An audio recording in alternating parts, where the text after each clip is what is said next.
ক্ষমতাসীন যে দল রয়েছে পশ্চিমবঙ্গে, তৃণমূল কংগ্রেস, তাদেরও কিন্তু অজস্র প্রশ্নের উত্তর মানুষকে দিতে হবে আগামী 2 মাসের মধ্যেই। প্রথম যে প্রশ্নের সম্মুখীন তারা হবে সেটা হচ্ছে যে স্বজন পোষণ এবং দুর্নীতির বিরুদ্ধে তাদের অবস্থান কি। পশ্চিমবঙ্গের শিক্ষা ব্যবস্থাকে সিস্টেম্যাটিক্যালি, প্রাতিষ্ঠানিকভাবে একের পর এক সরকারি পদক্ষেপ নিয়ে দলীয় মদতে যে ধ্বংস করা হচ্ছে, তার মর্যাদা, তার গুণমানের ধ্বংস করার কথা আমি বলছি। সংখ্যায় ইউনিভার্সিটি কতগুলো হলো, কতগুলো বাড়ি তৈরি হলো, বাড়ি তৈরি নিয়েই তো একটা বড় প্রশ্ন আছে। ইউনিভার্সিটি পড়ানোর লোক নেই, পড়ার লোক নেই, হাসপাতাল, সুপার স্পেশালিটি হাসপাতালে যন্ত্র নেই, ডাক্তার নেই, রোগীও নেই, বাড়িগুলো ঝটঝট করে তৈরি হয়ে যায়।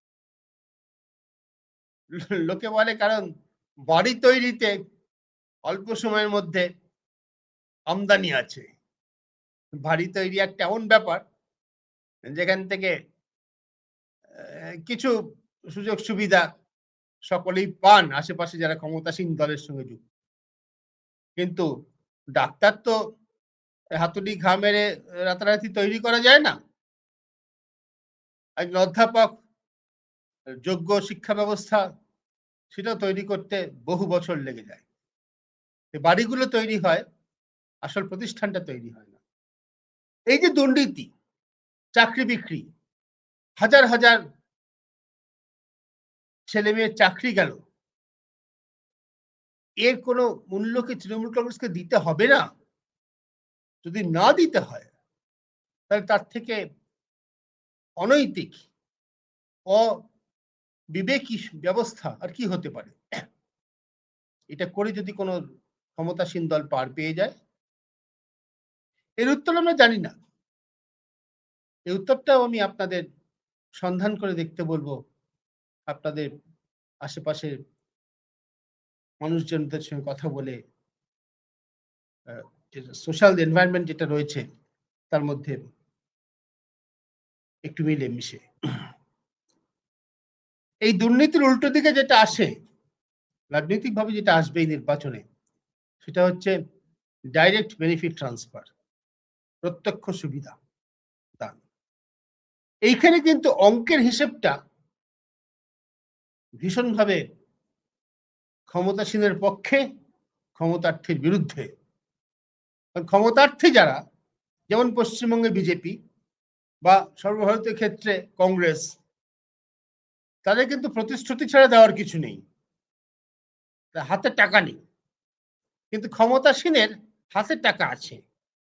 যেমন বিহারে নীতিশ কুমারের সরকারের ছিল, পশ্চিমবঙ্গে মমতা ব্যানার্জির সরকারে আছে, সারা দেশে নরেন্দ্র মোদী সরকারের আছে। সংখ্যার বিচারে আমরা যদি যাই, পশ্চিমবঙ্গে যে যুব সাথী প্রকল্প ঘোষণা করা হলো, এটি আমরা অনুষ্ঠান করেছি, আলোচনা করেছি। 40 বছরের কম বয়সী, মাধ্যমিক পাশ করেছেন, অথচ কোনো কাজ করেন না, এমন মানুষ সরকারি খাতায় নাম লিখিয়ে তারা প্রতি মাসে 1,500 টাকা করে পাবেন। কতদিন পাবেন শেষ, এ বিষয়ে কোনো সীমা বাধা নেই, কিন্তু বলা হচ্ছে তার যাতে আপাতত মানে কাগজে কলমে এটাকে বেকার ভাতা বলা হচ্ছে না, বলা হচ্ছে যে যতদিন না তারা কোনো কাজ পাচ্ছেন, যতদিন না তারা কোনো প্রশিক্ষণ নিয়ে কাজের উপযুক্ত হয়ে উঠছেন, এটা হচ্ছে কাগজে কলমে বলা আছে। এই প্রকল্পে নাম লিখিয়েছে, পশ্চিমবঙ্গের নাম লিখিয়েছেন 86 লক্ষ মানুষ। 86 লক্ষ মানুষ সরাসরি রাজ্য সরকারের কাছ থেকে মাসে 1,500 টাকা করে পাওয়ার ভাতা বলবো না কি বলবো, সুবিধা বলবো, আর্থিক সহায়তা বলবো জানি না, সে খাতায় নাম লিখিয়েছেন এবং 1 এপ্রিল থেকেই তারা পাবেন। মাঝে একটা মাস মাত্র তাদের অপেক্ষা করতে হবে, মার্চ মাসটা। এবার আপনারা সংখ্যাটা দেখুন। চাকরি হারানো, যোগ্য, চাকরি পাওয়ার কথা ছিল, পেয়েছেন কোনো দুর্নীতি ছাড়া। এইরকম চাকরি হারিয়েছেন শিক্ষক, শিক্ষাকর্মী ১৬, ১৭, ১৮,০০০। সব মিলিয়ে চাকরি হারিয়েছেন ২৬,০০০ মতো। আর এই সংখ্যাটা ৮৬ লক্ষ।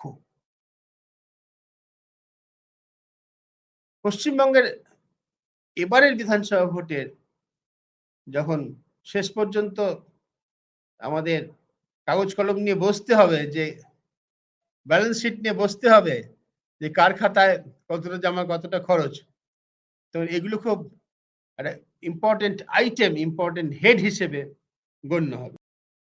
যে মূলত পশ্চিমবঙ্গের রাজনৈতিক লড়াইটা হবে দুর্নীতির দ্বারা ক্ষতিগ্রস্ত বনাম প্রত্যক্ষ আর্থিক সহায়তার ফলে উপকৃত, এই দুই অংশ বা এই দুই গোষ্ঠী, তাদের সংখ্যা এবং তাদের রাজনৈতিক, তাদের নিয়ে তৈরি করা রাজনৈতিক আখ্যান কতটা মানুষ গ্রহণ করবে তার উপরে।